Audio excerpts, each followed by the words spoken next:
unpredictable, and I think, you know, they can be very cynical as well. So if we get a few penalties that are given away needlessly, then the referee might be sending a few of these players to the sin bin. But I think, you know, we talk about the French, are they going to play well, are they going to play badly? Seeing them arrive at the stadium, they look very, very confident, and I think this is one thing that Bernard Laporte has installed in the squad under the new captain Fabien Palus. So I think good things from France this afternoon. So here come France into the atmosphere that they know so well from their World Cup experience.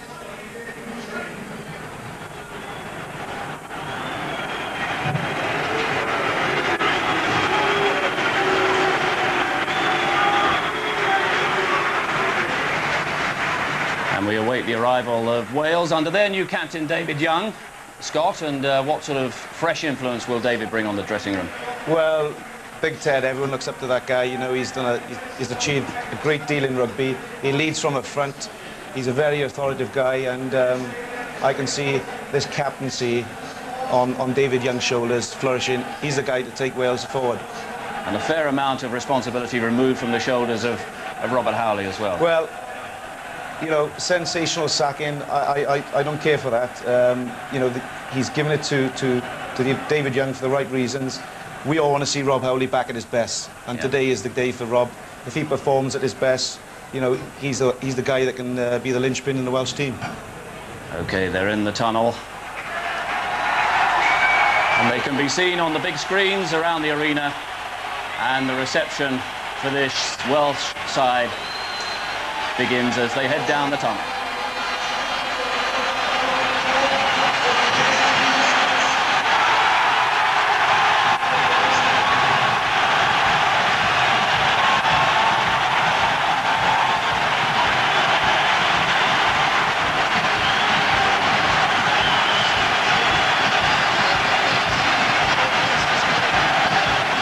So David Young, the new captain of Wales, so many things have changed in this stadium and in this championship as well. Jonathan Davis is in the commentary position alongside one element that just never changes. Our good friend, Bill McLaren.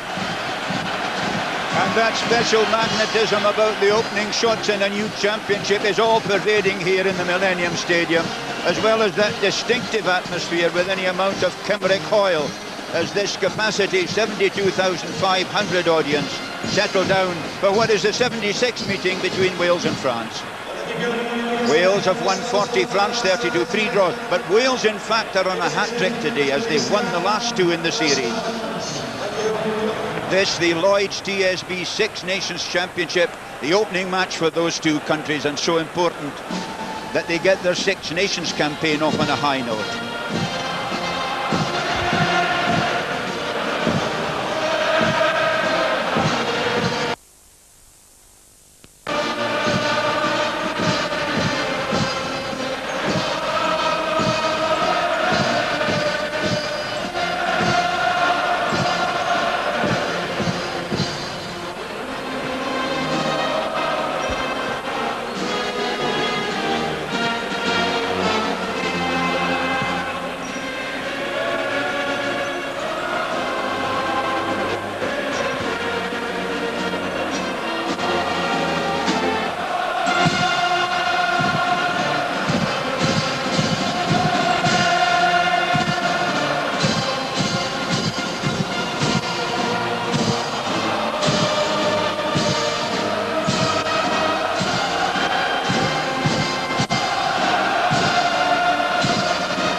That marvellous musical motivation, the huge inspiration from the choral legions for the Welsh side. We used to be reckoned to be a 6 points of a start to Wales.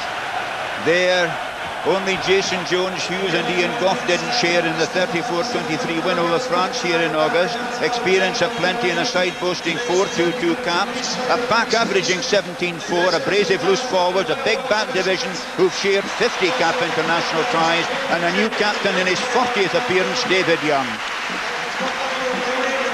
France field 10 of the side who shared in that memorable triumph over New Zealand in the World Cup semi-final. Ntamack moved from centre to wing.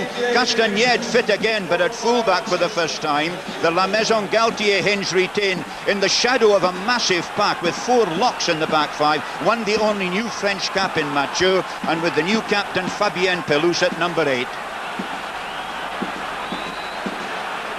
A former schoolmaster who used to play for Cheltenham and Swansea University is the referee today, Chris White, whose first international assignment was Georgia versus Russia, a World Cup qualifier. This his 10th cap international match. The scene set, a lovely afternoon. It's cloudy, but it's dry. This famous pitch here has had a bit of criticism, but it's in pretty good order. Have to remember that it's got to bed down, and there is the new captain, David Young.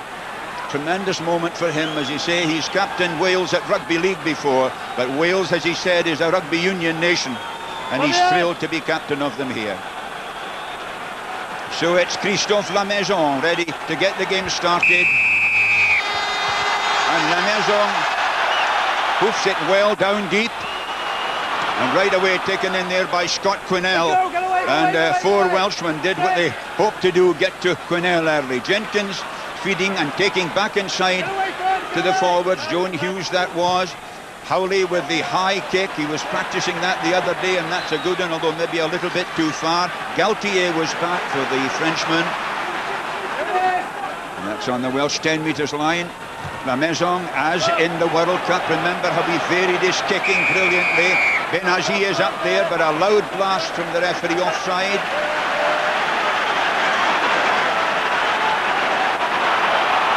Howley starting it out very quickly, great running here. Duffy James, the big wing going, gets support.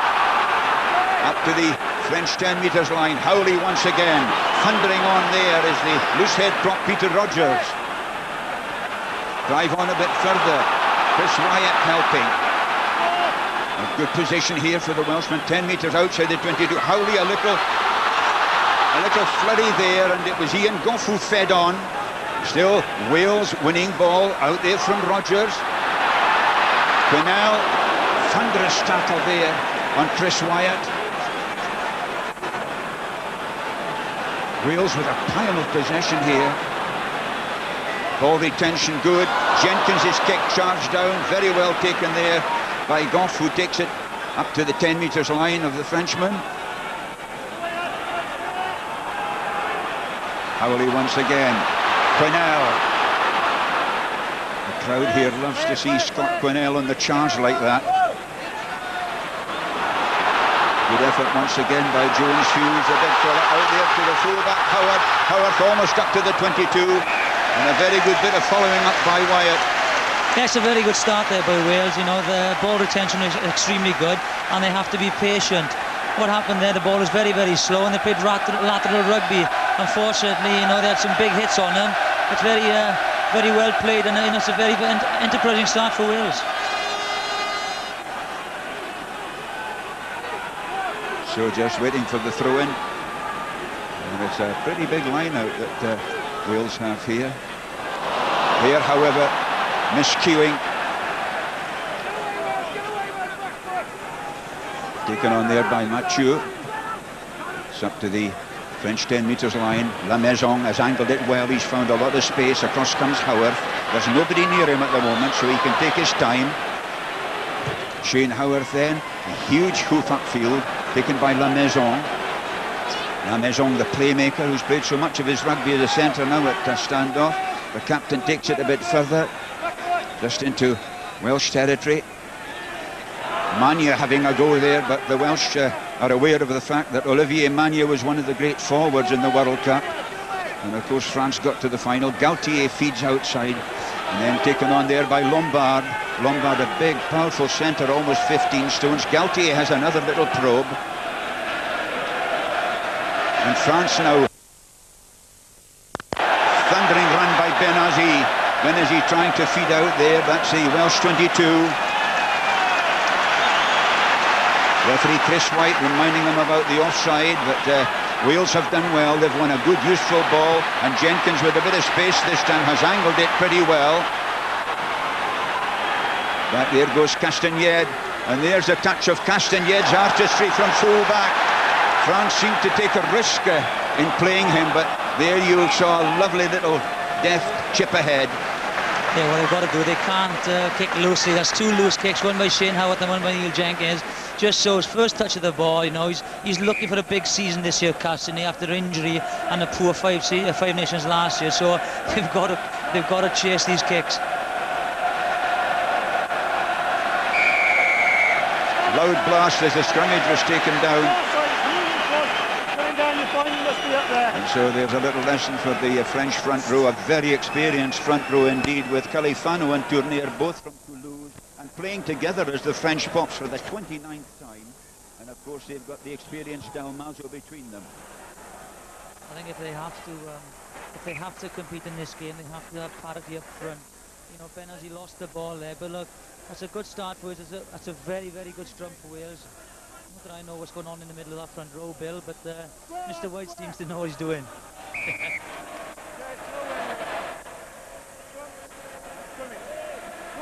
But Gavin Jenkins won't be happy with that. That's 2 lineouts now. He hasn't found his jumper, so you know you just can't give the ball away. 18th international match. There's an idea of just how big those packs are.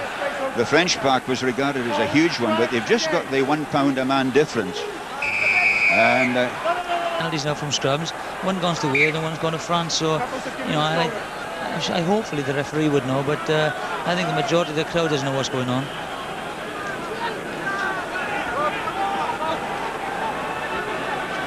So this is the French throw-in. And there Chris Wyatt, who's been one of the great stalwarts in Welsh line-out play over the last season or so. Great jump by Pelouse, the captain, who usually plays at lock forward, but is at number 8 today. And he's no newcomer, he's playing there for the 15th time. Ball being held on the ground and a penalty to Wales. Dalmazo is the last man to his feet, the French hooker, 32 years old.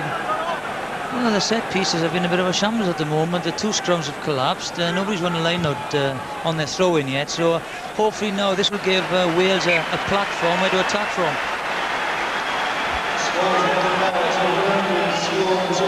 And I said, I think the ball's there. It's very, very, you know, it's very untidy. Quinnell comes in and Rogers drives forward, and that's it. You know, there's nothing happening. France taking a couple of forwards out the line out, but a bit of moving around there. Chris Wyatt seemed to be obstructed. However, Jenkins, great one there by Taylor, this powerful 26-year-old from Swansea in his 21st international, 5-6 metres outside the French 22. Jenkins going through. Neil Jenkins all the way, gives it on to his man Duffy James, and just nudged forward. The referee was right on the spot. A brilliant move, with Neil Jenkins showing that he's becoming so much of a rounded standoff half now, with a lovely break, lovely linkage, and well, they came within a metre of a try. That should have been a try there, Bill. You can, you know, it's a clean break. Look, that he gets through, and there's nobody on his inside or outside. You know, the winger should be there. Ntamack does his best to stay in between, and then there's a knock on. A try should have been scored.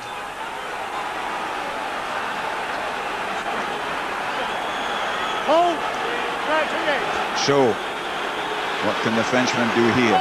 They've got their standoff half right back up virtually on the dead ball line, but again the scrummage going down, and Wales penalised. This is quite amazing. I've never seen so many collapsed scrummages in such a short time. No, and it's Peter Rogers again. You know, the French prop was penalised in the first scrum, Califano.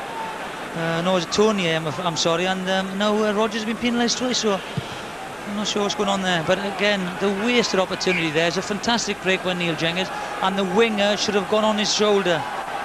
again, this is a Sinkerson, great play, but unfortunately it's a knock-on.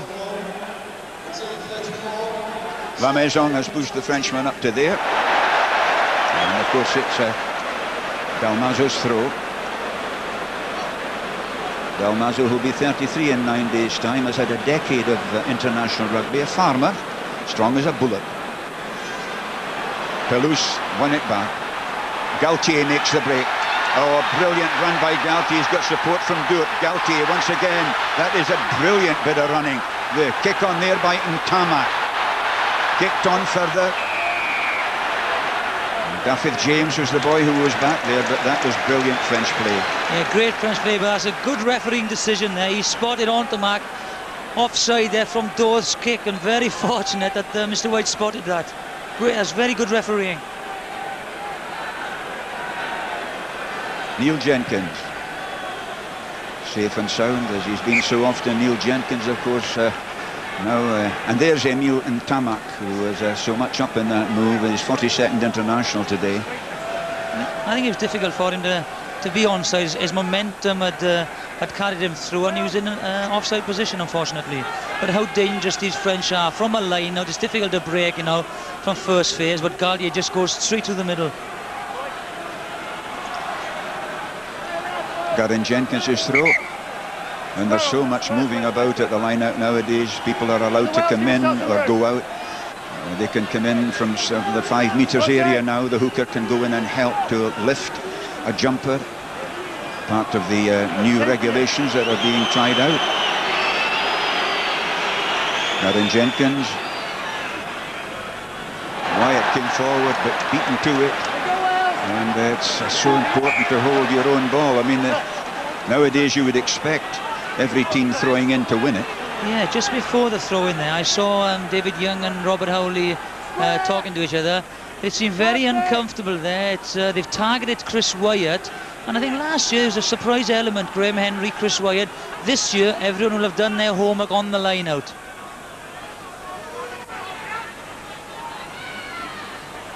There's the change again, and that time at least the ball was gathered in by Wyatt. A great attempt to bust through there by Jones Hughes, the big fellow who was born in Sydney. It is a strong Welsh qualification, now playing in his 3rd international. Here he is. You can see what a big fellow he is, 6'3" and over 16 stones. I've never seen so many big fellas in a Welsh back division before. They weren't there when I was playing, but I think his strongest asset is bursting through tackles and trying to offload. And Mark Taylor just overrun him there a little bit. He's just got to time his run a little bit better off him. Here he goes, look, he goes in, he goes through between 2 defenders, tries to get his hands through it, and Mark Taylor just overruns him a little bit, just give him a little bit of extra yard. Tremendous tackle by Benazi and the big lad from Sydney. Garen Jenkins again. And a lovely gather-in, beautifully done, Jenkins. Colin Chavez goes thundering forward, but he runs into Olivier Magne. This is on halfway.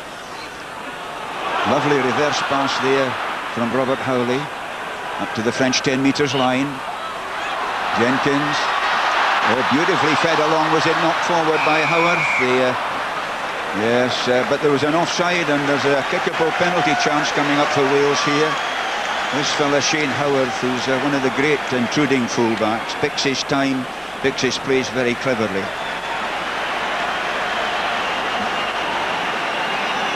Again, good refereeing. He saw the French backline had encroached the offside line, and he just played a little bit of advantage and a knock-on, so straight back for the penalty. And Kenny Logan for Scotland didn't have the greatest afternoons, but if you wanted a kicker in your side, this guy would be the man. Well, there you are, the distance actually to the post, 46 metres. And it's the kind of kick, well, he's done it dozens of times, hasn't he? Even though it's from the more difficult side. There's his record, 895 for Wales, 41 for the Lions, and so he's now 15 ahead of Michael Lyna's 911 in all, the biggest scorer in international rugby. And Neil Jenkins, who scored 29 points against France here in August. Jenkins, he's got the distance, the crowd will tell you. It's a great kick, Bill, and it's amazing. He knows how many yards he can kick the ball from. When he trains and practices, he takes the ball, he measures his back, and if you notice, if there's a kick that he thinks he can't reach, he'll go for the touchline. He is a precise kicker. They've played 15 minutes, Wales 3, France 0.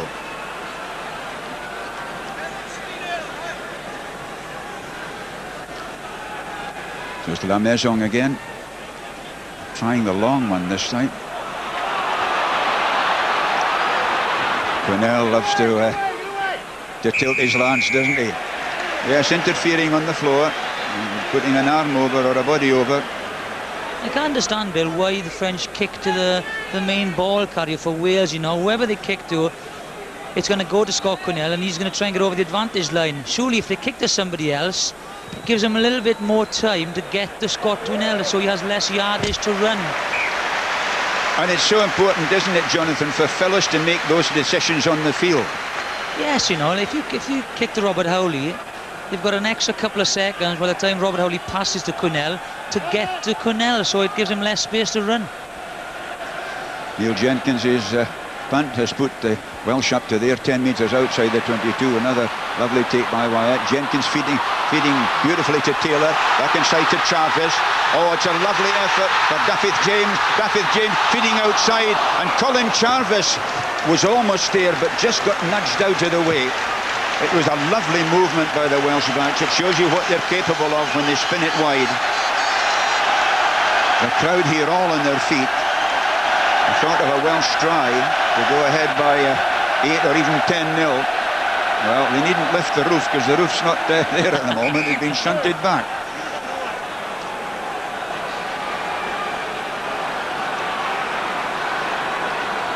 Now then, it's Dalmazo's throw, of course. Pelouse is at the back, and it was meant for him, and he took it well. That was very athletic by the French captain, and of course they got a good drive on. Again, going over, a penalty given away. Gaultier very much on the alert there to take a quick one.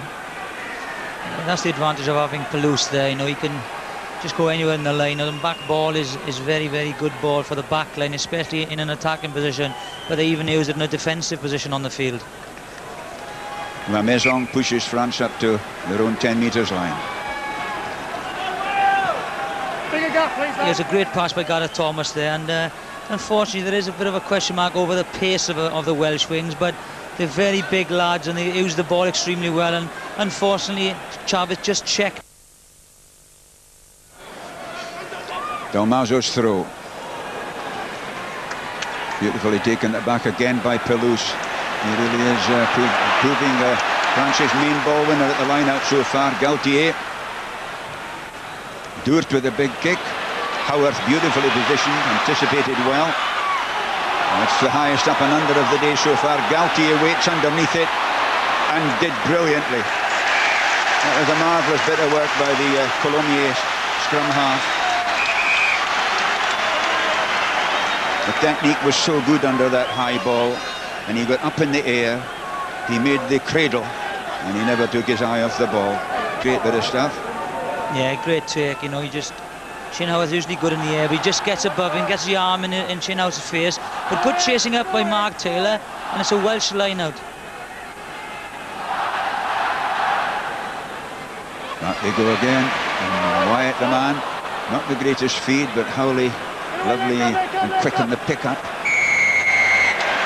Loud blast, interfering on the ground again.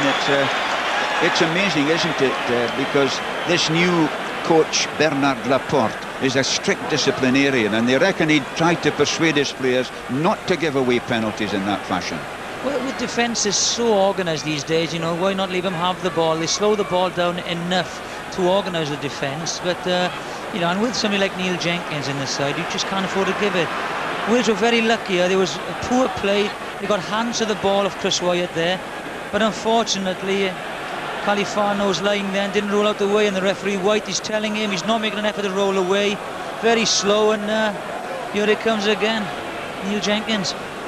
And the law's quite explicit, of course. If you're on the floor, you have to leave the fellow alone and leave the ball alone until you get to your feet.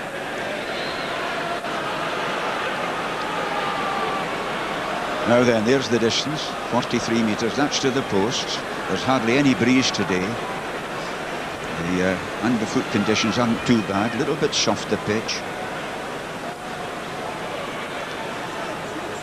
And Neil Jenkins, who's got 898 points for Wales. He's kicked 322 goals for them. And is that another one? Don't tell me he's done it again. The Dutch judges looked at each other, decided it was a 22 dropout, and so it stays at 3-0, and they've played 19 minutes. He'll be disappointed with that, Neil. You know, he's quite an easy kick for him, and you go no straight away. You know, by his body angle, you know, he just looks at it and nope, it's not over, and just walks away. Lamaison with the restart, cleverly positioned. Jenkins, Thomas, chance here for Lamaison. There's a switch to Pelouse. Full-backs in the line, but a very good tackle. Castaignède thumped down, and Wales have obviously appreciated that danger of that little fella at full-back. Lamaison again, and there, beautifully placed punt. Is it going to roll into a useful touch? Thomas back there. Oh, he did pretty well in a... Well, that's an incredible kick. Now, I never saw you do one as good as that, Jonathan. I was never in that position. I don't be back there on my own, but yeah, they were unlucky there. The ball should have rolled in and the Welsh line out, but this is again good counter attack by France. They get the ball, and I thought Lamaison took the wrong option here. He had numbers on the left, but you know, he put a good kick in instead. So Richard Doert has gone off for France now. He's had an upset tummy over the evening, and really wasn't feeling very well this morning, and so it's not entirely unexpected that he's gone off. He takes a lot of experience with him. He's playing in his 23rd international match, and David Van Dt, who's a big burly wing, has come onto the field. He'll be playing his 10th international match. He's out of Brive, and everybody knows what a great club Brive are. Howarth doing well initially, just squirted away from him, but he got his jump right, gathered it in, but France have the scrummage. Shane Howarth, a typical New Zealander, furious that he didn't hold on to that ball. No, this is a fantastic attacking option for France. You know, with Castaignède full back, this could be very, very dangerous. Van Dt has gone into the centre position, which was occupied by Doert. Pelouse, the number 8 forward, of course, could be an important fella here, and he was, because they got a nice little tilt on the scrummage, helped to swing the flankers away from him. They're 5 metres outside the Welsh 22. Drive on by Dalmazo. Tournier is in there as well. Galtier back inside to the forwards. Bruze got it, but he lost possession, and the referee has made it clear that he's seen the knock forward. There's a tremendous bit of work there by the Welsh forward, and here's a great breakout. Full back in the line, that's Howarth. Little kick through by Howley. And the Welsh really have done extremely well to clear that dangerous situation. And they may well be going to win this ball as well. Or, you know, Dominici has gone into scrum half, but forwards decide to do the business. Bruze goes on. Diving in, the referee was playing advantage, none accrued, penalty to France. Yeah, you can't afford to give penalties away in this position. What they do is just kick the touch, and you know, they've got a great attacking option, but a fantastic tackle by Ian Goff there on Mazur, which stopped the French attack. And this is Lamaison. He's kicking for position to get the line out.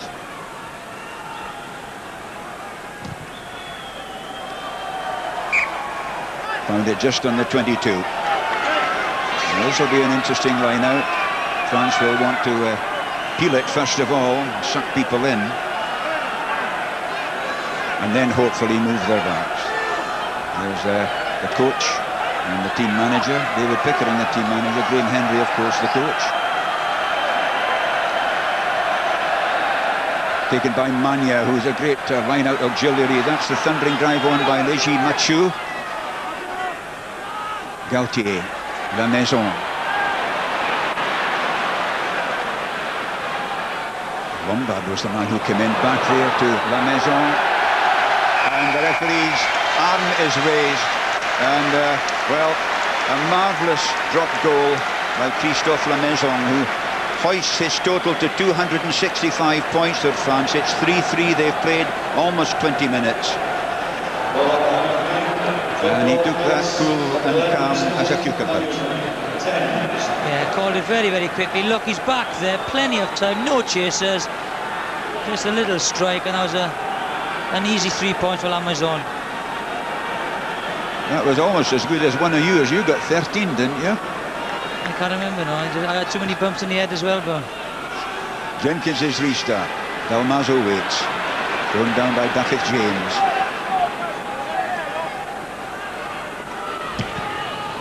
Actually back on Lamaison again with a huge hoof.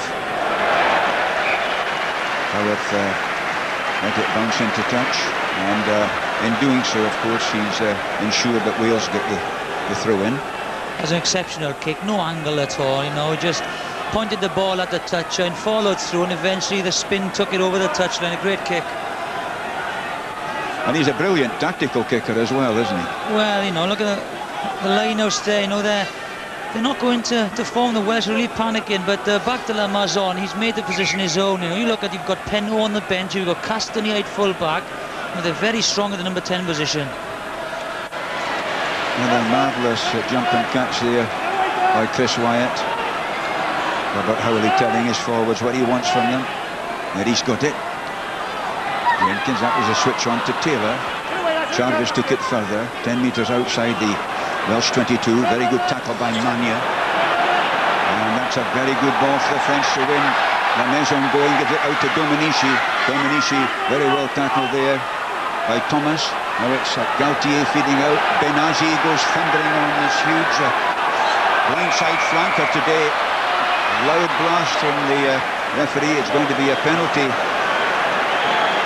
And it's going to be for offside.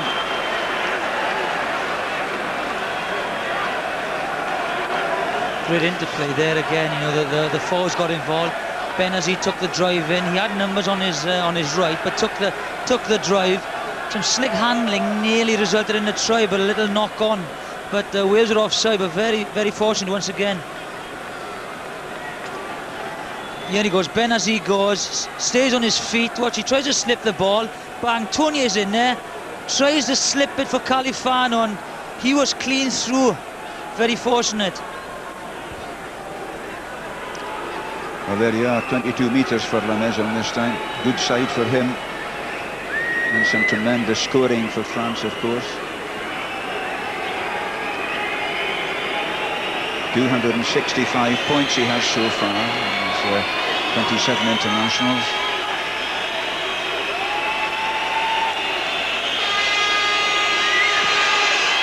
He took a bit of a snatch at it, but it's gone over all right. And so France are in the lead by 6 points to 3. They played 27 minutes of the first half. I don't know if they deserve to be in the lead, Bill. It's a very close contest, and nobody's really taken the upper hand yet. The forwards are, you know, killing each other out really, and you know, there's only one opportunity been missed by Wales. Neil Jenkins, the most capped Welshman of all time, with 74. And a good few more to come. Dalmazo once again, the fellow left to do the catching. You'd think they'd leave it to one of the bigger fellows, but they want them to be standing out, causing a bit of bother. Lamaison once again, huge kick. Howarth waits. He's got Scott Quinnell with him. Quinnell nicely out to Taylor. Good running effort there by Gareth Thomas, but again the tackle's going in safe and sure. And their bodies going over, penalty to France. I thought they had the overlap there, Bill, and Thomas decided to come inside. But a tremendous tackle, turned him in the tackle, and he just didn't release the ball. Lamaison. Good safe touch up near the 22. Here's the incident. He's got the outside, but again, you know, they're not very common out of their pace, and Gareth Thomas is a very quick lad. It's a tremendous tackle by Lombard. He just holds him and turns him. Dominici goes in. Magne is there first. Sinkinson next, but he didn't release the ball. It's the Welsh 22. Palouse once again. There's the rumble and the roll. You have to be careful about blocking off in front of the ball carrier, but deliberately taken down. Actually, they're experimenting with allowing the maul to be brought down, provided you grip the fellow by above the waist, I think the idea is. Yeah, that's a bit unusual because, you know, if you grip him by the waist, you're going to drag him down over your legs, so you can grip him any way you want, really, Bill.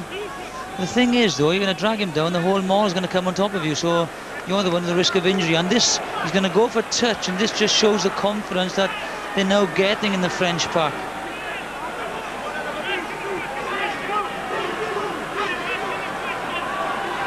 Yes, in the olden days you weren't given time to tie a lace, you had to pop off the field and do it, but now it's part of the law. Lamaison. Oh, that's a pretty useful one. Here we go, the maul is there. I think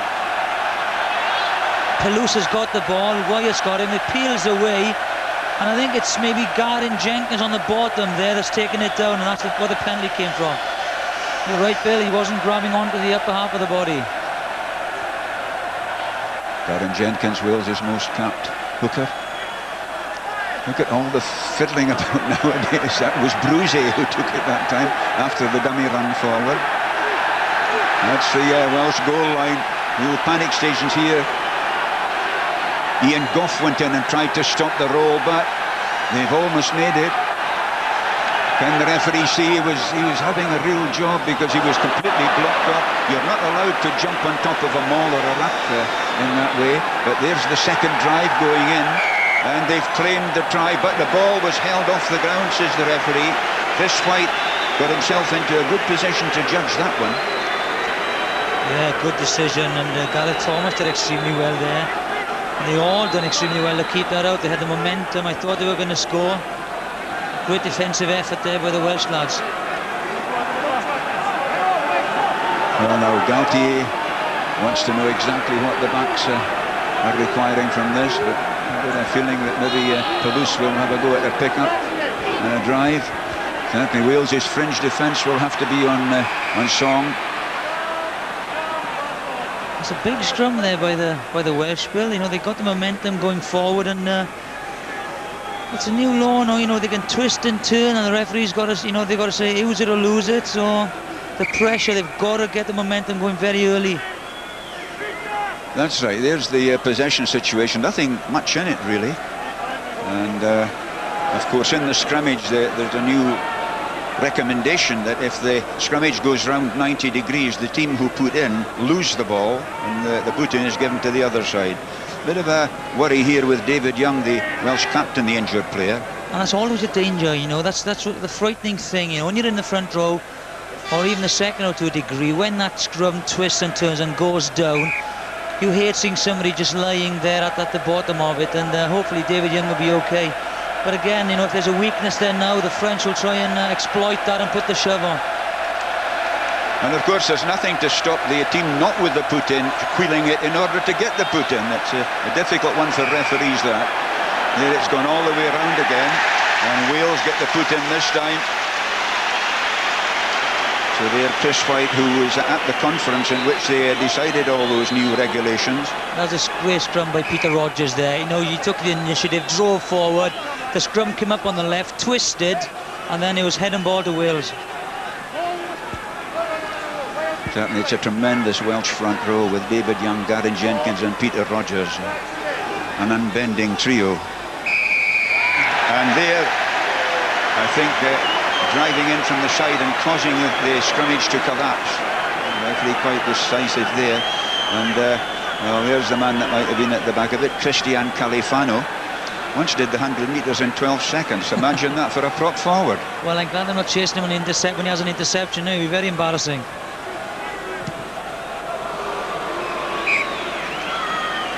So Neil Jenkins has found his touch just outside the 22. They played the...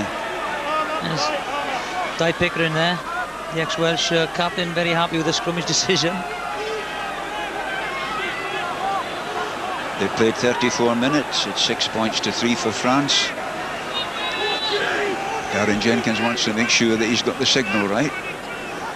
Tough job for hookers throwing in now to get it right with all the machinations going on. But there, Chris Wyatt beaten to it.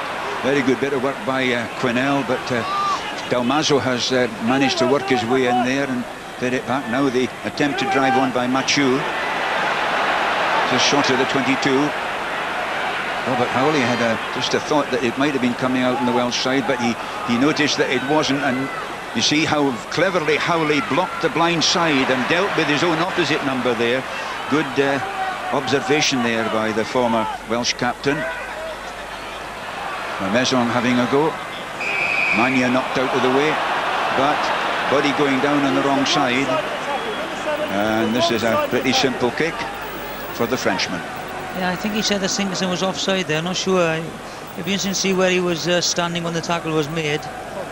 But another kickable penalty for Lamaison, and they've got him in a bit of a stranglehold now, the French pack have, and they need to get a little bit of ball, and for Neil Jenkins to hoof it downfield just to relieve a little bit of pressure.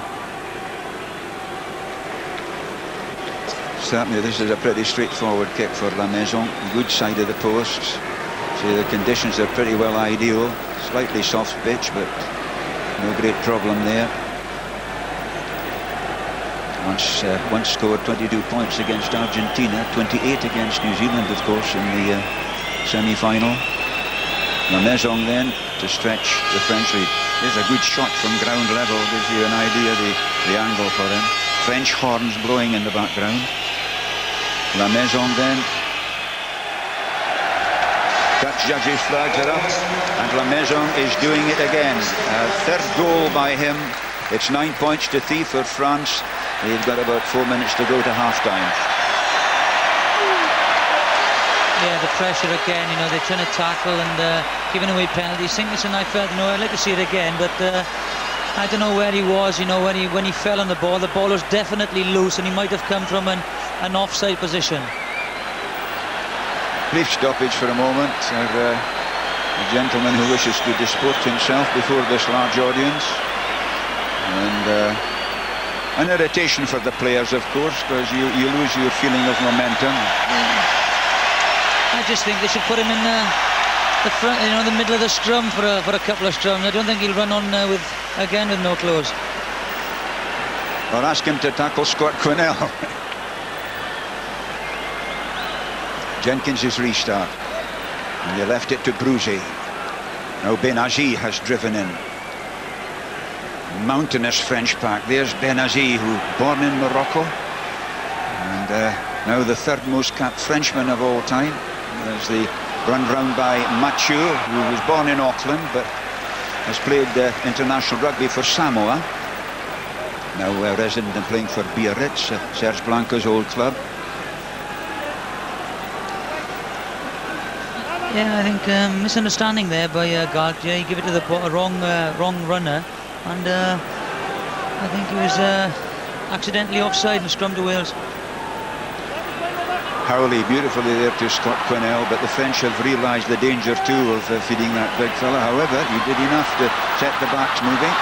Good run there by Thomas, up to within 10 metres of the French 22. Howley waits. Jarvis goes further. Peter Rogers drove past. Jenkins trying a little grub kick through, but a chance to break out. Good effort there. And there's the big kick, as you would expect from Lamaison. He saw a huge lump of uncharted territory there with not a soul in it, and that is a superb kick for the French standoff. They're absorbing everything that Wales are throwing at them. Although Wales are recycling the ball, what they have to do is recycle quicker. The defence is getting organised, and Neil just runs out of patience. He puts a little kick through. It's a bit of a ricochet off everyone. Lombard picks up, and again they're on the attack. They have to get the ball quicker from rucks and mauls. The defences are getting organised. There's nothing to do. They lose patience and lose the ball.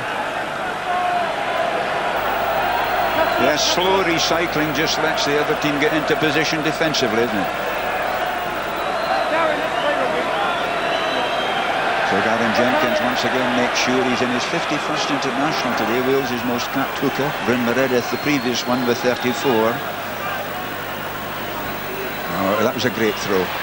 Very well taken by Wyatt. The Colossus at the line out for Wales.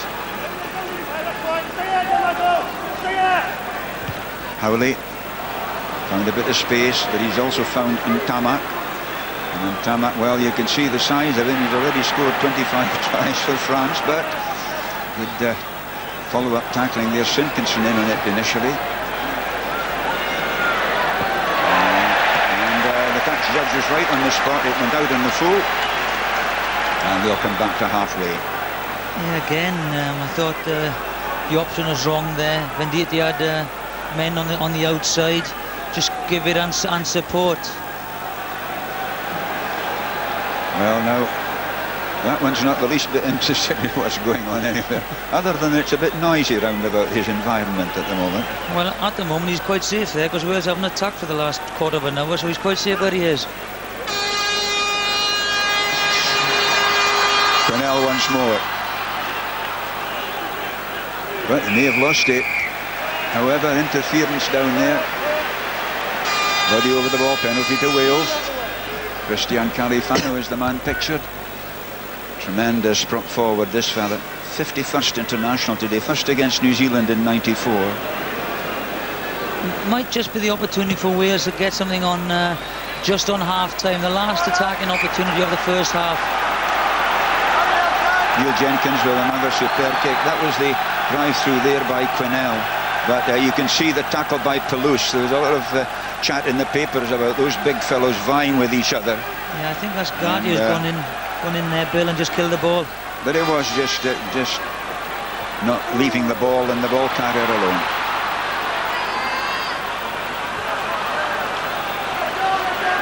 Just inside the French 22, Howley, Jenkins. Lovely switch there to the big fella Jones Hughes. Colin Jarvis in there, goes over on that far side, but Benazi stops him from going any further. Referee's whistle goes for half-time, and it arrives with France leading by 9 points to 3. Hardly deservedly, but it's a really tough contest, not the high-scoring contest that we expected, but certainly everything to play for, Jonathan. Yeah, but Wales will have a worry over the line now. You know, they're not getting any clean, good possession to attack from. And I think they've worked out the cause of the line now. They'll have to use Ian Goff maybe, or Colin Jarvis. But you know, I think the French just deserve the lead because of the pressure that the forwards have put on the Welsh pack. But they're still in the game. Wales are now. They have to just pick the pace of the game up in the second half and move this big French pack around. A penalty goal by Neil Jenkins to 2 penalty goals and a drop goal by Lamaison. 9-3 for France at half-time.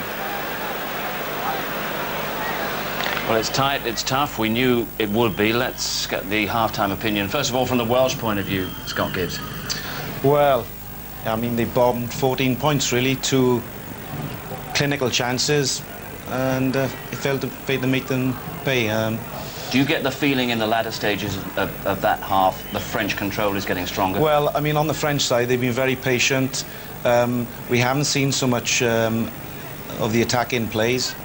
But I think they seem to be very, very confident going into the second half. You know, body language will tell you that. Welsh scrum very good, but as Jonathan mentioned there, the line-out possession, which has been very good for Wales over the last 12 months, doesn't seem to be right there. The timing's not there, and when it has been in the earlier part of the game, that's when we've seen Mark Taylor have a half-break support with the back row, and we've seen some space. And in that early part of the game, came after 7 minutes, what you certainly feel is one of the pivotal points of the half, that missed chance, a break by Neil Jenkins, and it should have been a try, Jerry. Yeah, you don't often see Jenks make those breaks, and when he gets into space, sometimes he gets a little bit frightened because he hasn't really got the gas, but it was great work. Simple scissors, dummy, and through into space. And you could be a little bit critical of David James, but he did get there in the end, and it just needed just some cool heads there, but they were all just scrapping over the ball, a little knock-on, and a massive opportunity gone. I mean, it just needed to steady himself there, pick it up in his own time, because as usual, you don't think you've got the time when in fact you've got you know, 3 or 4 seconds, which is a long time. Yeah, Alan Tate, almost too many bodies, too many opportunities in that situation. Yeah, but I wouldn't be too disappointed if, you know, if I was a Welshman. I think they've played the better rugby, but, you know, the unfortunate thing is France are in front and they haven't really played it as such, so it's going to be very difficult for Wales in the second half. But if they keep playing the way they are, they're asking questions all the time, the French, and they might get a try. And they need to up the pace just a little bit more, don't they? Yeah, just keep going, as you say, up the pace a little bit more. But I think they've got, you know, they've got the chances. They're playing good rugby. Well, Jerry is certainly buoyed by the news that we've had from Twickenham of an emphatic win by England this afternoon, and Alan Tate here is still trying to absorb the news from Rome. Scotland's defeat at the hands of Italy. Italy 34, Scotland 20 this afternoon. We'll have more on that in just a few minutes' time. But England 50, Ireland 18. The result from Twickenham this afternoon, the most points that England have ever scored against Ireland. So let's hear about the performance from Ian Robertson. England went into this match as favourites for the Six Nations title and looked in championship form as they outscored Ireland by 6 tries to 2, 3 in each half. In the first half, Ben Cohen got 1 try and Austin Healy 2. Johnny Wilkinson kicked 2 conversions and 2 penalties.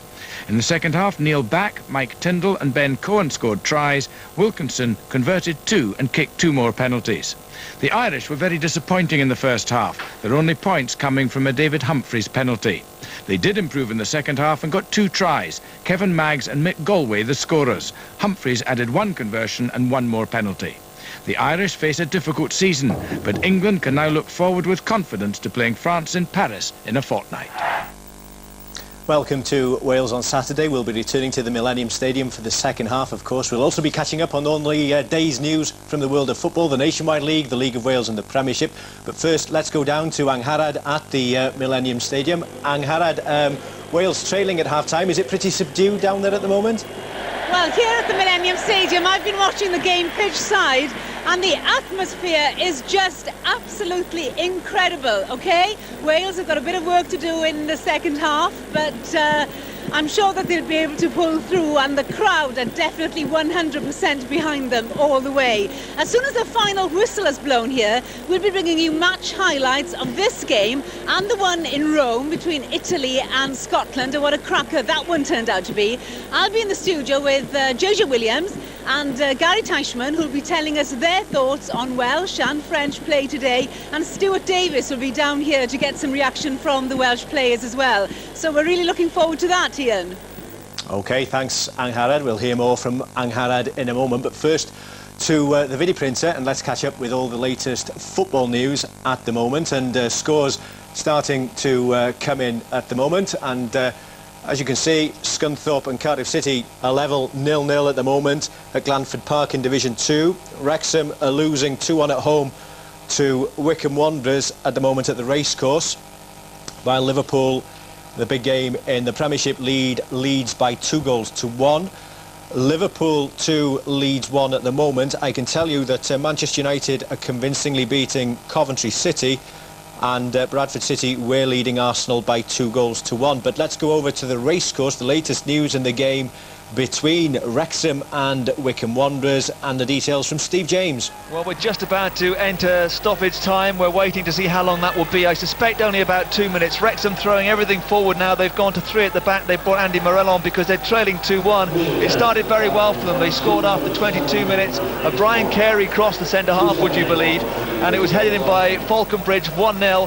Shortly after that, a good run by Kevin Russell, which the keeper turned onto the post, and you really thought this could be an afternoon where Wrexham could go on and have a good win. They were looking for their 5th win in 6 games, but in the second half things have not been anywhere near as good. It's not been a good game, to be honest, in this second half, but Wycombe Wanderers have got a couple of goals. Bad defending allowed Ryan to make a run into the area and Brady to finish off to make it 1-1 9 minutes after the interval, and then with 77 minutes played, a Dave Carroll 30-yard free kick screamed into the roof of the net. We've got 3 minutes of stoppage time, it just says, and the scoreline is Wrexham 1, Wycombe Wanderers 2. Steve James at the racecourse. Derby County 2, Sheffield Wednesday 3 is the latest score coming through from Derby. But let's go over to Glanford Park. Scunthorpe against Cardiff City. Billy Eyre in charge of course for Cardiff this afternoon. Latest news comes from Rob Phillips. And a satisfactory afternoon, I think, for Billy Eyre. Ian, it finished Scunthorpe United 0, Cardiff City 0, a game Cardiff could ill afford to lose. They probably had the best chances, if truth be told. Andy Legg's throwing went the nearest, believe it or not. Legg threw in after 35 minutes. Morton Hildegard, the Scunthorpe goalkeeper, made an absolute hash of flapping for it, pushed it towards his own goal. Richard Logan cleared off the line. Matthew Brazier also had a chance in each half, and at the other end, Steve Torpey, the former Swansea City striker, Scunthorpe's new signing, went closest for the iron, but it finished goalless. Scunthorpe United 0, Cardiff City 0. Rob Phillips there at Glanford Park. Hartlepool 1, Shrewsbury 0 is full time from Division 3. From the Premiership, Sunderland 2 and Newcastle 2. 2 goals for Kevin Phillips of Sunderland. They were trailing 2-0 at the Stadium of Light. Didier Domi and Helder scoring for Newcastle. Oxford 0, Blackpool 1. 2 struggling sides in Division 2 at the Manor Ground. Gillingham 3, Stoke 0 from the Priestfield Stadium. Scunthorpe 0, Cardiff City 0. And Colchester 1, Bury 3 is a result from Division 2. Also in Division 2, Bristol City 3, Chesterfield struggling 0. That's good news for both Wrexham and Cardiff. Bolton 3, Blackburn Rovers 1. Nathan Blake scoring the goal for Blackburn. I can tell you, I think the latest or the final score from Derby is Derby County 3, Sheffield Wednesday 3. Sheffield Wednesday were 2-0 up and then 3-1 up, but Derby have hit back. Millwall 1, Oldham 0. A Paul Shaw penalty in the final seconds could have earned Millwall 3 vital promotion points. Leicester City were leading Middlesbrough 2-1.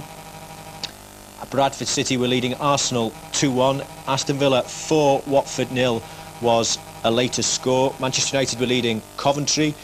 Southampton West Ham was a late kick-off. Didn't start at the Dell till 3:30. Full time from Division 2, Burnley 1, Bristol Rovers 0. And the latest score from White Hart Lane was Tottenham 0, Chelsea 1. Liverpool, I think, have won by 3 goals to 1 against Leeds at Anfield. Dietmar Hamann and Patrick Berger scoring 2 of Liverpool's 3 goals. Lee Bowyer scoring for Leeds. A reminder, Cardiff City have drawn at Scunthorpe, and that Wrexham were losing 2-1 at home to Wickham. There it is, Derby County 3, Sheffield Wednesday 3.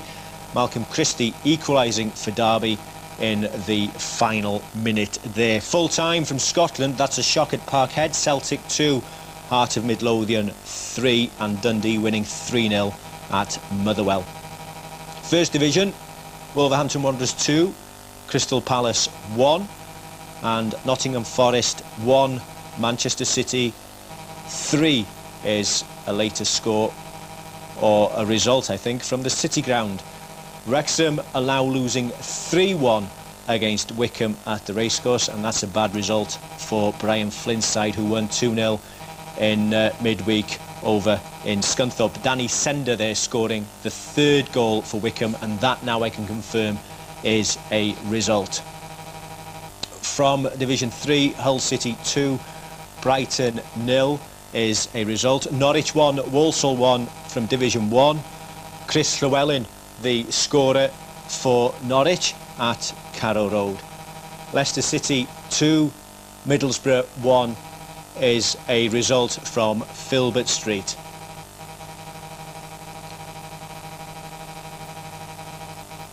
Just a reminder that Wales on Saturday will be on air after the full-time whistle at the Millennium Stadium. Bring you all the reaction to the day's rugby and to the day's football. Full-time from Division 3, Torquay 4, Halifax 0. I can tell you that Avion Williams, formerly of Barry Town, was amongst the goal scorers there. Let's now join Jonathan Davis and Bill McLaren. And so it's Neil Jenkins ready to get this Lloyd's TSB Six Nations Championship match underway in the second half. France, of course, have lost their last 2 games to Wales, and Wales are on a hat-trick, but obviously it's going to take a tremendous effort by Wales to pull this back. Conditions still ideal here. The lights are on, of course, but a packed audience. It really is a wonderful atmosphere, and already the Coral Legions are at work to try and pull a bit extra out. Neil Jenkins gets the second half started. Lamaison again was the man who dealt with the kick-off. It's apparently his job, where it goes to that long one. Lamaison, another superb punt by him. It really is tremendous. Howarth took the quick throw in, gave it to Quinnell. Quinnell, the whole Welsh crowd rise to their feet when he tilts his lance like some animated water buffalo and creating just as much damage. They're over halfway. Howley. Good break by Taylor. He's a big, strong lad. His father Ivor, who played for Newport when they beat the Springboks in '69. Jenkins up to the French 10 metres line. Nice away from Howley. Rogers thumping along there at a full 3.5 knots, I would have thought. A great chance if they move it wide. Quinnell. Quinnell dummying and taking it on himself. Got it out to Taylor. Taylor further, tackled by Gaultier. Thomas. Oh, the pass was behind the bigger fella. Griffith James, if that had been in front of him, who knows?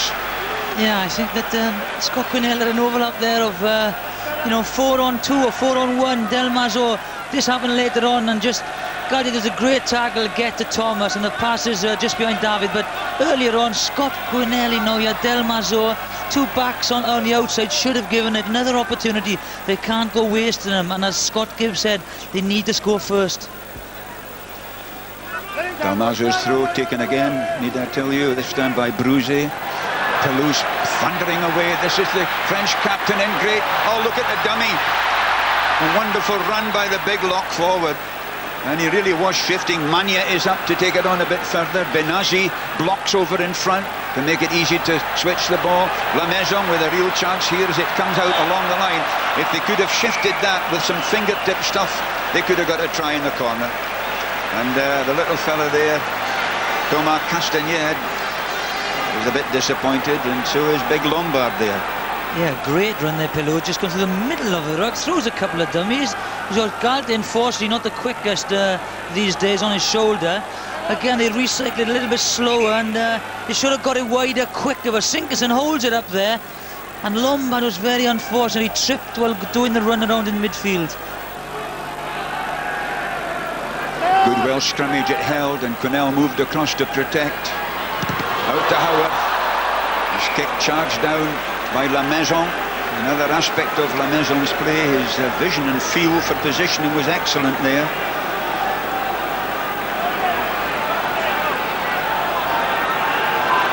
Yeah.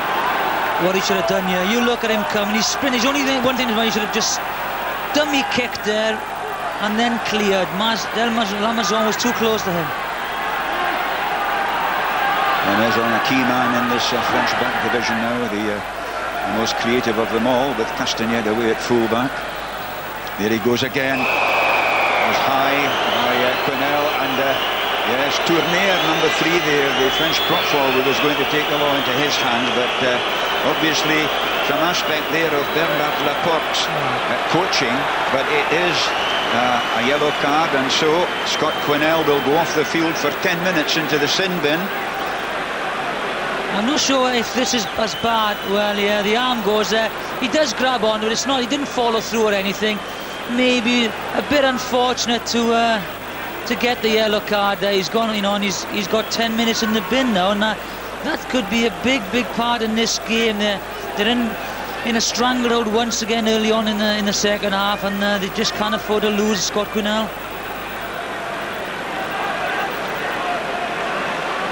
And it really is a dead loss for a side now, because as Jonathan said, Wales are going to have to play a man short, and the big fella, you can see, is annoyed. It's always a problem, isn't it, for a big guy when a smaller fella cuts inside him. Yeah, I don't think that was a reflex thing. He didn't really smash him with the forearm, and no, there would have been complaints. I think he went to grab him and he ducked a little bit, so yes, it was a penalty, but maybe not deserving of a yellow card. And as I said, this is now a big 10 minutes for Wales. And an interesting decision in the French camp. Bruze, the big lock forward of almost 19 stones, has gone off, and Thomas Lievermont has come on. Now he's a back row forward, so the likelihood is that Benazi will move up from blindside flanker into the lock forward position alongside Mathieu, and Lievermont will take his place in the loose forwards. Meanwhile, A very important kick for Lamaison.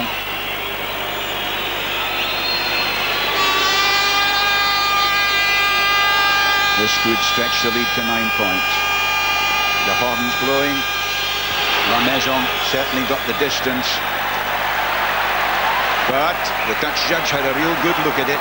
Decided that it didn't go over. The main touch judge was Giovanni Morandi, the Italian. And so it stays at 9-3, 6 minutes of the second half played. It wasn't an easy kick, that, Bill. I was surprised, you know, that maybe with a man short could have gone for the line out and driven the line out, but only 6 points in front. Maybe they were looking for a bit of a cushion. Castaignède feeds on to the big man Ntamack. And there's Benazi now. The French have upped the ante here. They know they've got an extra man. Lovely switch back inside. Oh, some magnificent running. The prop forward was in. Castaignède almost got to the line, 10 metres short. But it was a lovely bit of work by Califano. He was the man who linked. Obviously went the wrong way so far as France are concerned. Dominici making a great run, and there was Califano, the prop forward. He was in great position there, Mr. White, the referee. I could see it from the angle here. It was definitely a forward pass and a good break by Lombard. Very fortunate to get away with the forward pass, but excellent refereeing there by Mr. White. Robert Howley made the go up the narrow side, and France transgressed in going round and blocking off unfairly and illegally.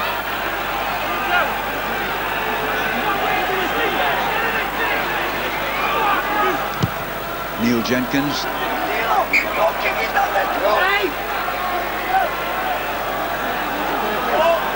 Now then, well, Graham Henry's reaction there.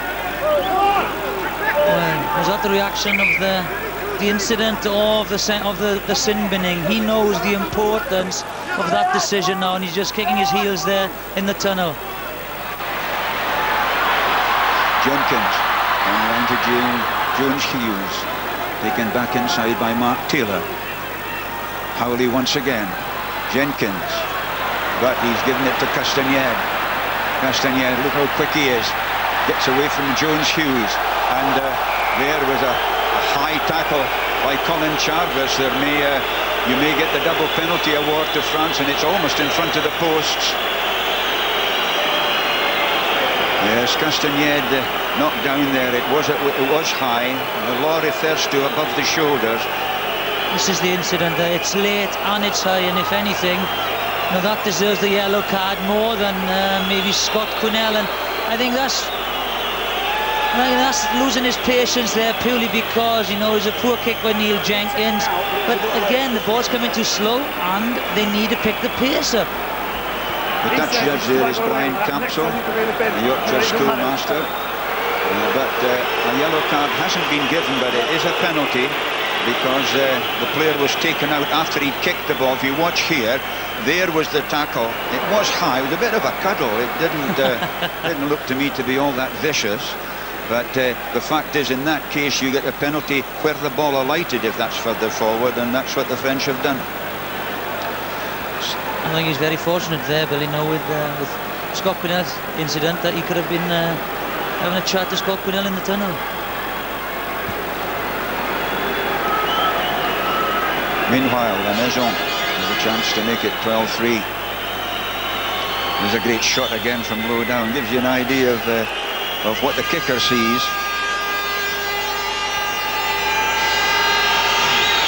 Lamaison. Yes. You can almost bank on him knocking that over. 12 points to 3, France lead. They've played 9 minutes of the second half, and that's a big lead in a game as tight as this. Yes, and again, they're not having any field position. They're kicking badly to Castaignède, and at the moment the French are in total control. And of course there are a lot of Frenchmen and French women in Cardiff, all over the place, and thoroughly enjoying this situation, of course. Neil Jenkins' restart. Didn't give it to Dalmazo that time. They left it to Benazi, but he lost it. Magne obstructed his man, but the referee was right on the spot. He saw the knock forward, and so Wales will get the scrummage. Yeah, first offence there. The knock on was first. He could have maybe played advantage, but You watch it here, Jenkins is trying to get on the ball and Magne is holding him, but yeah, you know, first offence, knock on.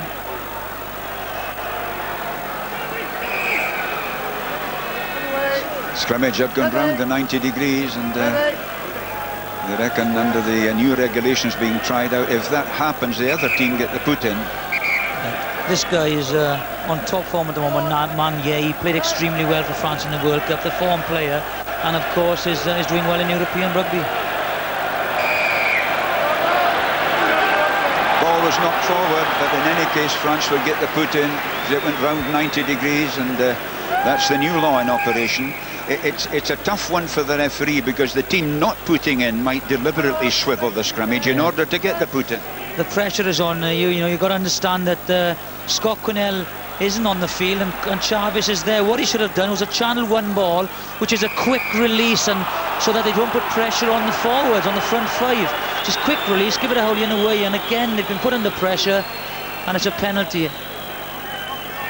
Get away from the situation on the floor, said the referee. David Young, the captain of Wales, of course, having captained the Welsh Rugby League side. Great man of Leeds and Salford in Rugby League. I think somebody needs to grab the game with a scruff of the neck. No, they're always relying on Neil Jenkins to keep them in contention, to win them games, but at 12-3 down, they need more than Neil Jenkins now. Somebody's got to, you know, bring himself into the game and not look at other people to do it for them. 21 penalties conceded altogether in the game so far. They're 10-12 metres outside the Welsh 22. Dalmazo's throw picks out his man perfectly. Pelouse once again, he's done almost a sole man job throughout this match at the line out. Now it's Galtier, Lamaison, and Ntamack coming in with a very good tackle indeed there by Jason Jones-Hughes. Pick up Simpkinson, Jenkins out to Thomas. Thomas away, chased across by Lamaison, caught by Dominici, gets it back inside to Taylor. They're up to halfway, good bit of work there. Simpkinson once again. Howley goes, Jenkins, little boxer sidestep there, but there was absolutely no way through for Neil Jenkins. He really did the best thing in a way. No, I think the wrong option there. They didn't have much space on the narrow side, and he keeps looking up at the clock. The clock's ticking away. They're not making any impression on this French defence. Watch this, Benazi. Thank you very much. Welcome to the game. 13 minutes of the second half gone. 12 points to 3. France lead. And Pelouse once again. Lamaison, Benazi. Good thumping tackle there by Colin Jarvis in halfway. Lamaison once again probing and searching. Thomas. My gosh, Howard didn't have an awful lot of room. Big kick away. Lamaison. Castaignède. Well, you won't often see that. And Wales will breathe a sigh of relief, because there was oceans of space there, wasn't there, Jonathan? Yes, the option was right, that the pass was very bad and put Castaignède under pressure. He was hoping for a kind bounce. It's a tremendous tackle by Colin Jarvis here, which led France into kicking, Lamaison kicking downfield. But now they have the opportunity, a good attacking position, centre field.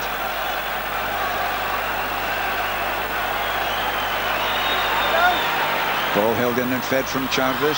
Howley. Now with the full back up.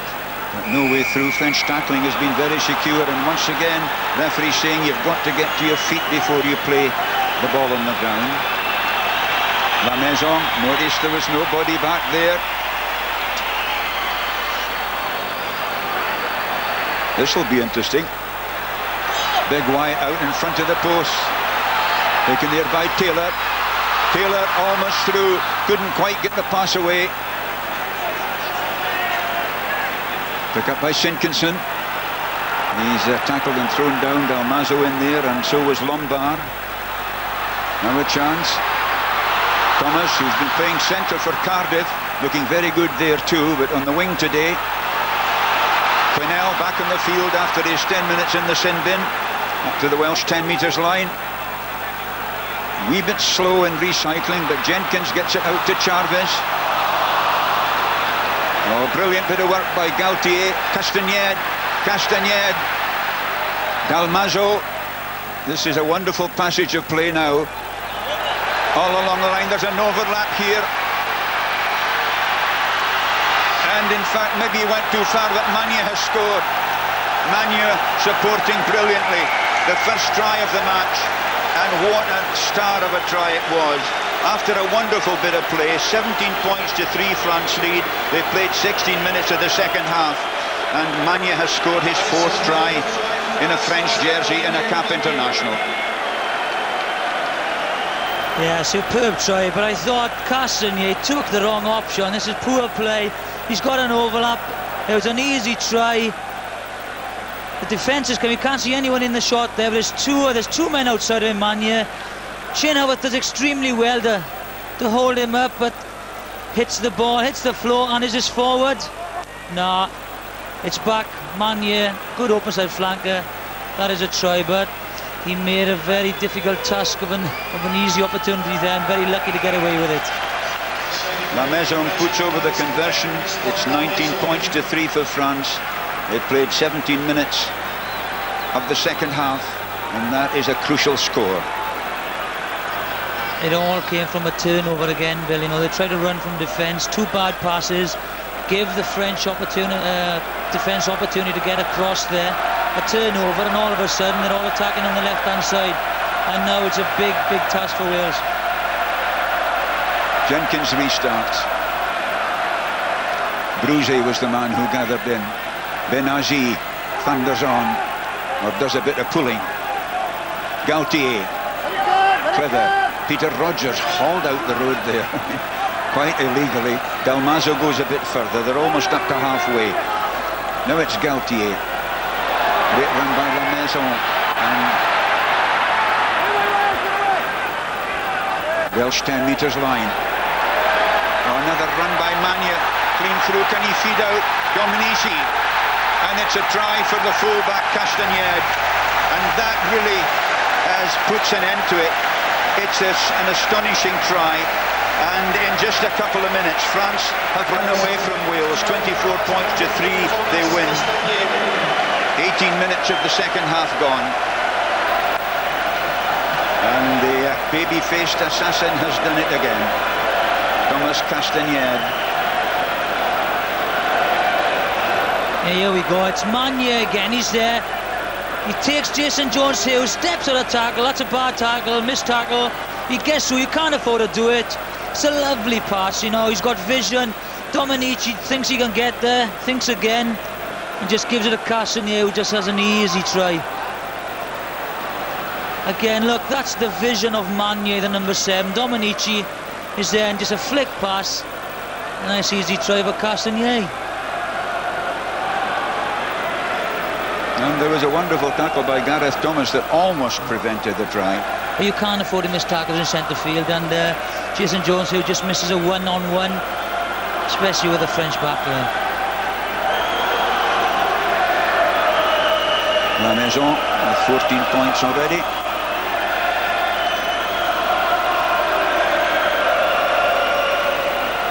Wonderful shot of this attempted conversion. Oh, look at that.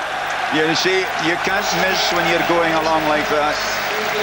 And so, another conversion from Lamaison. It's 26 points to 3 for France. And they've played almost 20 minutes of the second half. No wonder the banners are being waved about there.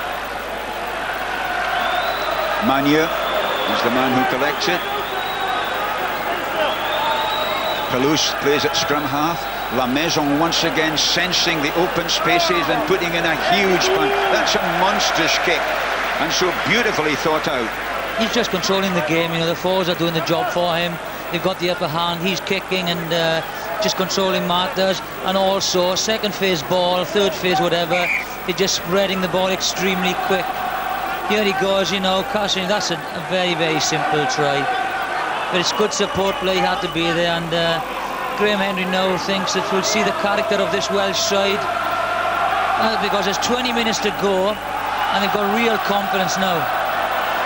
Howley out to Jones Hughes. Howley once again. Quinnell. But the French have marked Quinnell, but they didn't retire, and it'll be a penalty to Wales. Howley has taken it quickly. Found a little bit of space, but Magne got him eventually. Peter Rogers tries to drive. Howley. Jenkins.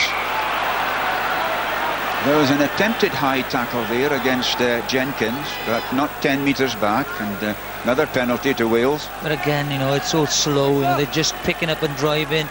They're all creeping up in the back line. They're not deep enough, and they're not going to break any organised defence down the way they're playing at the moment. Change in the Welsh outfit. Geraint Lewis of Pontypridd comes on and takes over from Colin Chavis of Swansea. Geraint Lewis, if anything, is the form back row forward. You know, apart from Quinnell in Wales at the moment, he's doing an exceptional good job for Pontypridd, and it's nice to see him have the opportunity. Jenkins punting the penalty to touch. Finds it on the 22. Now they're going into the last quarter now, and well, is it a question, Jonathan, of throwing caution to the winds and just having a look at it? Well, they have to. There's nothing else they can do. You know, they've got to, as I've said, pick the tempo up, and somebody's got to just take the game to the French. They don't look anything threatening. You know, the defence is well organised. They're sucking everything up. You know, they just seem to be quicker in thought and in pace. Throw-in wasn't straight, and France take the scrummage. Galtier, who's had a very good match, thoroughly experienced, of course, and Galtier, of course, putting into his own club hooker here, Dalmazo. Both of them play for the Colomiers club, and that's a help as well, especially now that the international board have said they've got to put it in straight.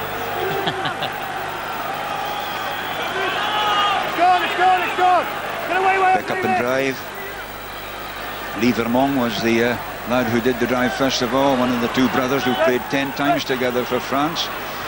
Back there is Howarth. Howarth had Thomas inside him, looked for Thomas, but the interception, and Dominici did extremely well to go in there and get the ball released. Benazi has a little go, but could only go sideways. Galtier ferrets once again.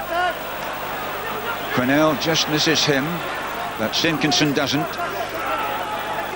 Jenkinson cleverly getting his body round to block the ball being fed out. Rogers goes a bit further.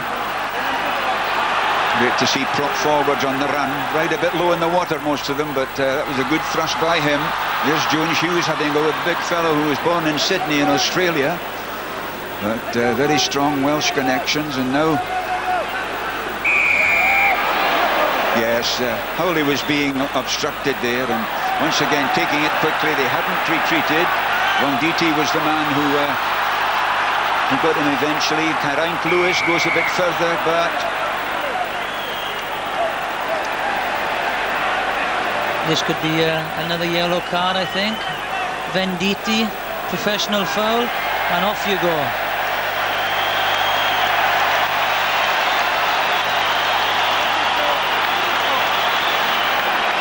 I don't think he knows the rules, because he's wandering back to his position. There is a change of ruling, Mr. Venditti, and you're on the sideline for 10 minutes, please.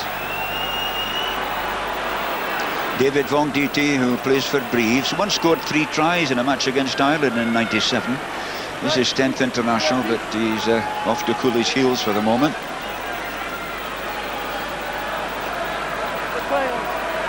Now then, Neil Jenkins just making up his mind to kick for touch at the corner, and well, Wales badly need a try here. They've got the chance. They're inside the 22. It's their throw-in. Yes, they gotta score now. Clock's ticking away, but there he goes. Geraint Lewis just goes in. I can't see Venditti in shot there. It might have been for an earlier incident on Robert Howley, because he's not in shot.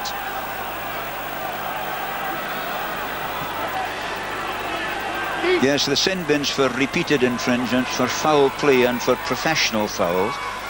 Yeah. Meanwhile, Wales have won their line out. Geraint Lewis went in and got the body over. Wyatt had a go. Howley gets the ricochet. Brugier does the tackling, still on the French 22. Geraint Lewis has another go. Put down by Bruget. And the French are stretched right across line abreast across the width of the pitch. Now the chance. Back inside to the left winger. Howley has a go. He's caught by his opposite number, Galtier. Darren Jenkins was first in there. Jones Hughes has a go. Bit of space out on the left. But Wales really haven't moved very far. They've retained ball pretty well, but they really haven't got very far. 10 metres back, and the referee has waited for advantage. Yeah, they're just soaking everything up again, not quick enough, and you know, Scott Connelly's running away from his support again, but does well to get it back. Howley, Geraint Lewis. Oh, Geraint Lewis once again, great charge on, and some lovely bit of work. Ian go finish. Both of them were in it. The referee was right on the spot. You see how well positioned he was. Look at the position he took up, Chris White. Great bit of refereeing. A real feel for what was happening. Ball was held off the floor, no try, but they came close. Great play here by Geraint Lewis. He gets the ball, times the pass, and again that's a brilliant pass. He should have gone lower. Body angles was wrong. A tremendous tackle by Magne, holds the ball up. He should have gone lower and maybe gone for the try line, but a tremendous tackle again by Magne. But Geraint Lewis, two great passes in that sequence of play. Geraint Lewis in his 6th international today, but his first as a replacement for Chargers against the Springboks in '98. And there was the all-embracing tackle by Magne on Jones Hughes. They were as close as that. Jones Hughes, of course, is 6'3", so it's so difficult for him to get down into what you'd call a good driving position, but right enough. If he'd been lower, he might have made it. It's a great tackle though, Bill. You know, just take something to stop and turn a guy and keep him on his back. And this is Magne, isn't it? He's a marvellous athlete, he's a ball carrier, and he's a tackler. He's a tremendous player. You know, he's been involved in the try. He stopped the try there. It's just incredible. And it's the gain in efficiency. You know, it's very equal all round. The thing is that they've just taken their opportunities. They've strangled, you know, the game, and they played most of the game in Welsh territory. And there's Olivier Magne, tremendous force. Outstanding, as Jonathan said, against New Zealand in the World Cup semi-final match. Known to his pals as Charlie, for some reason. And playing initially out of the Brive club, but now out of Montferrand. And if you see the white tape on the jerseys of some of the French players, I think that's in respect of Mathieu's little girl, you know, who passed away unfortunately, and it's brave, very brave of him to be playing this afternoon. Chris White of Llanelli is the injured player, and that's a real blow to Wales, because he's been their outstanding forward for the last season and a half. Mike Voyle is ready to come on, also from Llanelli. This would be his 22nd international, so he knows his way around an international pitch, and there already he's giving instructions that have probably come from the coaches. Mike Voyle, another big guy, 6'5" and 17 stones. They're also well fed nowadays, aren't they? They are, yeah. I think, you know, words of advice from the coaches, pull your finger out, I think, because they need to do something.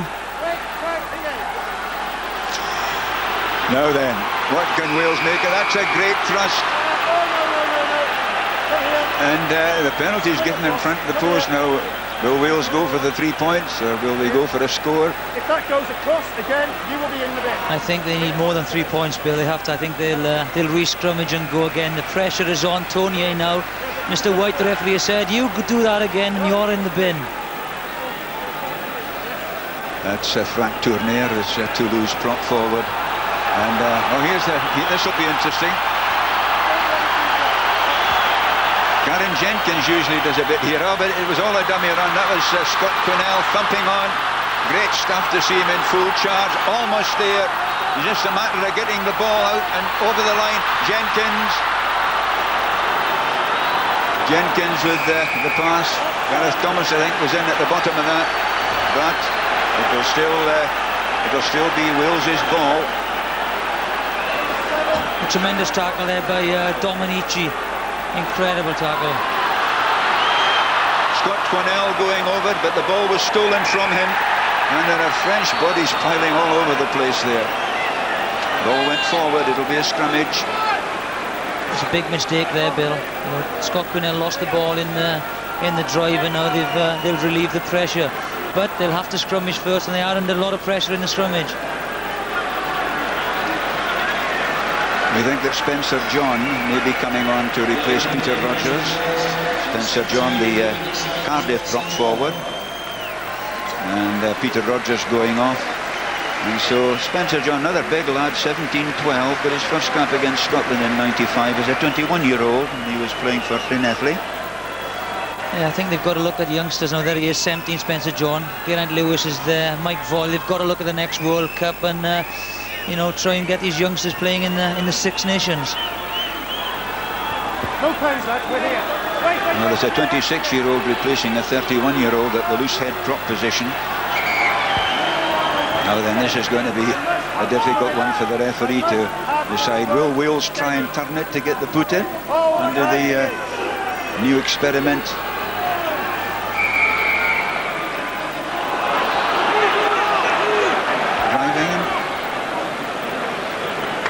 Well, that's Spencer John, you know, it's first input of the game was a free kick. I think he was driving in. Again, not that I understand much of the front row. It'll be interesting to see what Alan Tate, Guscott and Gibbsy think of the front row battle as well. Lamaison taking his time. We've got only about 9 minutes left. And he's kicked wonderfully well all day. He's been really the most important Frenchman out there. Yeah, and this guy coming on now as well. It's a good time. This guy is Shane Williams. He has got electrifying pace. It's a bit daunting for him to come on now. He looks about a 12-year-old, doesn't he? And hopefully we'll see him get some ball in hand, because he is a fantastic runner. So we've heard a lot about this lad. He's just 22 years old. And he gets his first cap. That's out of the Neath club, so they'll be thrilled down at the Knoll about that. Quinnell taking the short pass there and driving the midway between halfway and the French 22. Yes, it was almost a good pass, and it certainly would have opened up the play. Yeah, I think that's you know, one question mark about playing flat. Sometimes you know, look at this. It's a great pass, the right option. You know, he tries to get out the outside shoulder of Mazzo, but you need Gareth Thomas running onto it. We're not running onto the ball at the moment because we're playing a little bit too flat. Belmazzo's through the French 10 metres line. Palouse made a dummy run, but it went to Bruzy. Oh, there's the loose ball from Magne, and a real chance as Jenkins went away. The referee said the ball went forward twice. Now it'll be interesting who gets the put in, because Neil Jenkins was away in the clear just now. First offence again, Bill, and it will be a Welsh line, a Welsh scrum. And it was unfortunate because a little knock on, because it was a lovely pass by Jason Jones-Hughes to put Jinx in the gap. Belmazzo is going off, and Rafael Ibanez comes on for his 31st cap. That's him on the left now. He captained France 21 times, and he's captain of Dax. So Ibanez, vastly experienced, is there at hooker, pick up, and the pass on there to Geraint Lewis. He's really playing a storming match since he came on as a replacement. Yes, the defence line is so tight that Wales aren't able to create anything, and Magne has another go. Magne, oh, beautifully away. Some wonderful running now by the Frenchman. Ibanez carrying it on. Dominici going into Welsh territory, but it went forward, and they'll scrum it again. They do look very threatening, Bill, don't they? When they break, it's just the depth that they come from.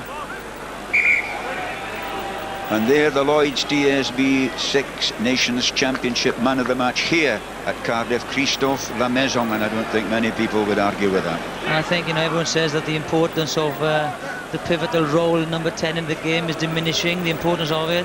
Dominguez won the man of the match in Rome, and now Lamaison has won the man of the match in Cardiff. So it doesn't matter what kind of play or style of rugby you play, you need someone to orchestrate it, and number 10 is the best position. You would have picked up quite a few of those things. I wouldn't have mind playing behind this French pack at the moment, and of course someone like Magne, he would have been close for man of the match, and unfortunately I think he's leaving the pitch at the moment. unfortunately he's leaving a little bit too late for Wales.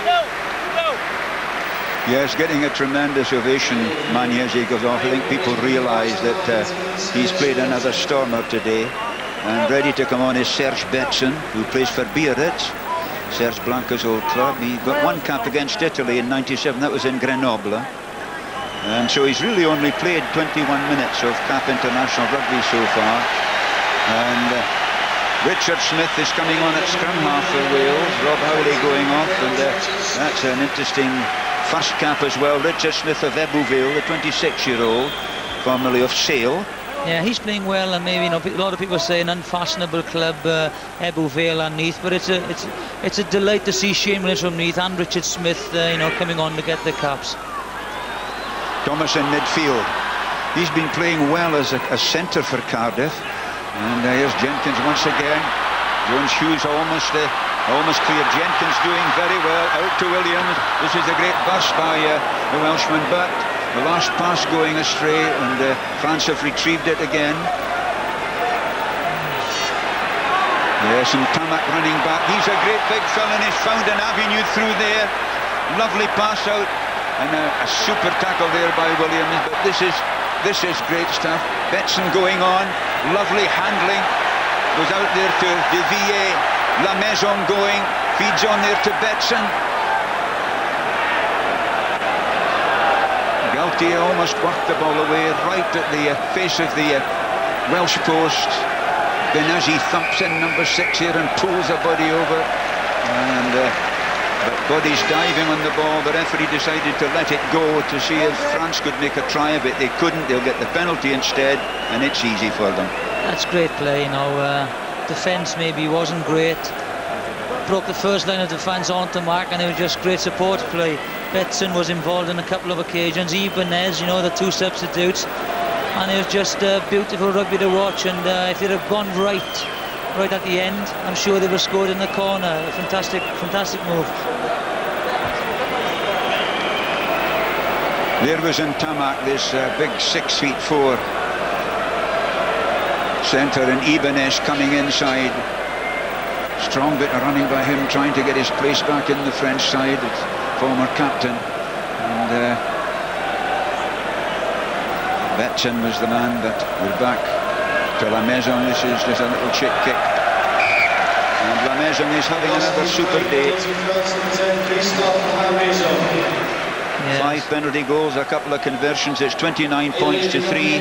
France lead, and I reckon they have a couple of minutes to go, plus a bit of injury time. The French supporters just delighted. You know, it's been a very professional performance. You know, they've soaked everything that Wales, you know, threw at them in the first 20 minutes. A couple of missed opportunities by Wales, and now they've paid for it because they've come back. They've strangled the Welsh pack, and more importantly, they've made the most of their opportunities. They attack from deep and at pace, and that's the difference. Left-footed kick, that one to Howard. Shane Williams, this laddie can ripple along.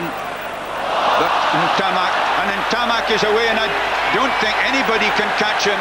Tremendous effort there by Richard Smith, but Ntamack has scored, and what a day for him, because that's his 26th try for France, and well, that seals it, doesn't it? 34 points to 3, France now lead.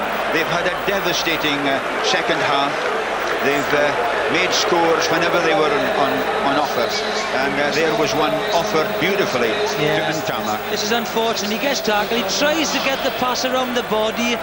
Unfortunately, he goes to Ntamack, and he has the pace to go from near 50 yards. I think he did try something there, Shane Williams. You know, David Young just had a tap on his shoulders when he went back, and I hope that doesn't destroy him. You know, he tried something. Unfortunately, the ball went to this guy, and he just flew in from 48 metres.